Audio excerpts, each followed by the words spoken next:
बिस्मिल्लाहिर्रहमानिर्रहीम। दिलजान कुर्बान आका सल्लल्लाहु अलैहि वसल्लम पर ईरान इसराइल जंग का इख्तिताम हो चुका है। डोनाल्ड ट्रंप के ट्वीट के बाद ये तनाज़ा हल होता नजर आ रहा है और दोनों फरीक ईरान और इसराइल वो सीज फायर की तरफ जा चुके हैं। दोनों में जो एक टसल चल रही थी और हमले किए जा रहे थे वो काफ़ी हद तक रुक चुके हैं। अब देखना ये है कि इस जंग का ईरान पर क्या असर पड़ा और क्या उसको फ़वाइद हासिल हुए और इसराइल पर इस जंग का क्या असर पड़ा।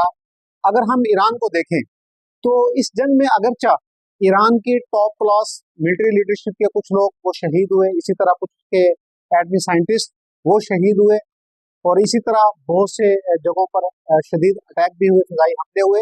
लेकिन दूसरी जानिब अगर हम देखें तो ईरान को इस जंग से एक बड़ा फायदा ये हुआ कि उम्मत मुस्लिमा में ईरान का जो इमेज है वो बेहतर हुआ है और ख़ास तौर पर